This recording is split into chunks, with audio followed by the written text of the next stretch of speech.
एक साहूकार के 7 बेटे और उनकी एक बहन करवा थी। सभी सातों भाई अपनी बहन से बहुत प्यार करते थे, यहाँ तक कि वे पहले उसे खाना खिलाते और बाद में स्वयं खाते थे। एक बार उनकी बहन ससुराल से मायके आई हुई थी। शाम को भाई जब अपना व्यवसाय बंद कर घर आए तो देखा उनकी बहन बहुत व्याकुल थी। सभी भाई खाना खाने बैठे और अपनी बहन से भी खाने का आग्रह करने लगे, लेकिन बहन ने बताया कि उसका आज करवा चौथ का निर्जल व्रत है और वह खाना सिर्फ चंद्रमा को देखकर उसे अर्घ देकर ही खा सकती है। चंद्रमा अभी तक नहीं निकला है, इसलिए वह भूख प्यास से व्याकुल हो उठी। सबसे छोटे भाई को अपनी बहन की हालत देखी नहीं जाती है और वह दूर पीपल के पेड़ पर एक दीपक जलाकर छलनी की ओट में रख देता है। दूर से देखने पर वह ऐसा प्रतीत होता है कि जैसे चतुर्थी का चांद उदित हो रहा हो। इसके बाद भाई अपनी बहन को बताता है कि चांद निकल आया है, तुम उसे अर्घ देने के बाद भोजन कर सकती हो। बहन खुशी के मारे सीढ़ियों पर चढ़कर चांद को देखती है, उसे अर्घ देकर खाना खाने बैठ जाती है। वह पहला टुकड़ा मुंह में डालती है तो उसे छींक आ जाती है।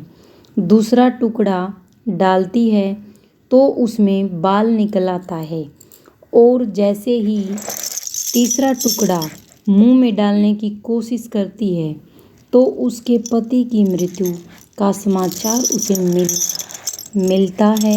वह बुखला जाती है। उसकी भाभी उसे सच्चाई से अवगत कराती है कि उसके साथ ऐसा क्यों हुआ है। करवा चौथ का व्रत गलत तरीके से टूटने के कारण देवता उससे नाराज हो गए हैं और उन्होंने ऐसा किया है। सच्चाई जानने के बाद निश्चय करती है कि वह अपने पति का अंतिम संस्कार नहीं होने देगी और अपने सतीत्व से उन्हें पुनर्जीवित जीवन दिलाकर रहेगी। वह पूरे 1 साल तक अपने पति के शव के पास बैठी रहती है, उसकी देखभाल करती है, उसके ऊपर उगने वाली सुई नुमा घास को एकत्रित करती जाती है। 1 साल बाद फिर वह करवा चौथ का दिन आता है। उसकी सभी भाभियां करवा चौथ का व्रत रखती हैं। जब भाभियां उससे आशीर्वाद लेने आती हैं तो वह प्रत्येक भाभी से यम सुई ले लो, पिए सुई दे दो, मुझे भी अपनी जैसी सुहागिन बना दो, ऐसा आग्रह करती है। लेकिन हर बार भाभी उसे अगली भाभी से आग्रह करने को कह चली जाती है। इस प्रकार जब छठे नंबर की भाभी आती है तो करवा उससे भी यही बात दोहराती है। यह भाभी उसे बताती है कि चूंकि सबसे छोटी भाई की वजह से उसका व्रत टूटा था, अतः उसकी पत्नी में ही शक्ति है कि वह तुम्हारे पति को दोबारा जीवित कर सकती है।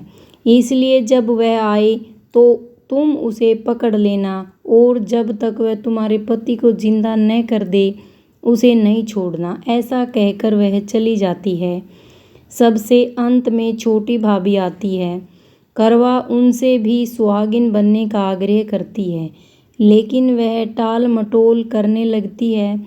इसे देख करवा उन्हें जोर से पकड़ लेती है और अपने सुहाग को जिंदा करने के लिए कहती है। भाभी उससे छुड़ाने के लिए नोचती है, खसोटती है, लेकिन करवा नहीं छोड़ती है। अंत में उसकी तपस्या को देख भाभी पसीज जाती है और अपनी छोटी उंगली को चीरकर उसमें से अमृत उसके पति के मुंह में डाल देती है। करवा का पति तुरंत श्री गणेश कहता हुआ बैठता है। इस प्रकार प्रभु कृपा से उसकी छोटी भाभी के माध्यम से करवा को अपना सुहाग वापस मिल जाता है। हे श्री गणेश, माँ गौरी, जिस प्रकार करवा को चिर सुहागन का वरदान आपसे मिला है, वैसा ही सब सुहागिन को मिले। जय श्री राम। गणेशाय नमः। हो तो प्लीज़ वीडियो को लाइक करना, शेयर करना और सब्सक्राइब कर देना।